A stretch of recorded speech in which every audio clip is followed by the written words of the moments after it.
Hi hello, ജനപ്രിയ നായകൻ പക്ഷേ തിരിച്ചരവ് എല്ലാവരും കാത്തിരിക്കുന്ന ചിത്രം. അതുപോലെ തന്നെ സ്റ്റൈലിഷ് ലുക്കിൽ ബോഡി ലാംഗ്വേജ് അടക്കം മാറ്റി വരുന്ന ലുക്ക് എന്ന പ്രത്യേകതയും ഉള്ള ചിത്രമാണ് ബാ എന്ന് പറയുന്ന ചിത്രം. ഭയം, ഭക്തി, ബഹുമാനം എന്നതിൻ്റെ ഫുള്ളായിട്ടുള്ള പേര്. ഭയം എന്താണ്, ഭക്തി എന്താണ്, ബഹുമാനം എന്താണ്, ഒരു പ്രത്യേകതരം ഒരു ജേണൽ കഥ പറയുന്ന മൂവി ആയിരിക്കുന്നതാണ് ഇതിൻ്റെ പുറത്തു വന്നുള്ള റിപ്പോർട്ട് പ്രകാരം. ശ്രീ ഗോകുലം മൂവീസാണ് ഇതിൻ്റെ പ്രൊഡക്ഷൻ കാര്യങ്ങൾ ഏറ്റെടുത്തുള്ളത്. സഞ്ജയ് ആണ് ഡയറക്ഷൻ. ഇതിൽ ദിലീപിൻ്റെ കൂടാതെ ധ്യാൻ ശ്രീനിവാസൻ, ഇപ്പോഴത്തെ വിനീ ശ്രീനിവാസൻ, നമ്മുടെ സ്വന്തം ലാലേട്ടൻ തുടങ്ങിയവരൊക്കെ ഇപ്പോൾ തന്നെ റോള് വരുന്നുണ്ട്. ഷൂട്ടിംഗ് ഒക്കെ നടന്നുകൊണ്ടിരിക്കുന്നു. മോഹൻലാലിൻ്റെ ഡേറ്റുമായി ബന്ധപ്പെട്ട് ബാക്കി എല്ലാ വർക്കും പെൻഡിങ് ആയിട്ടിരിക്കുകയാണ്.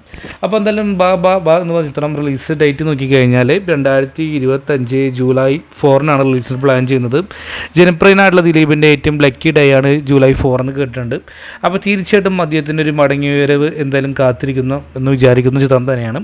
അപ്പോൾ ആരൊക്കെയാണ് ഇതിനു വേണ്ടി വെയിറ്റ് ചെയ്യുന്ന കമൻറ്റ് ബോക്സിൽ പെടുത്തുക. വീഡിയോ ഇഷ്ടപ്പെട്ട് കഴിഞ്ഞാൽ സപ്പോർട്ട് ചെയ്യായിരിക്കും. ബൈ.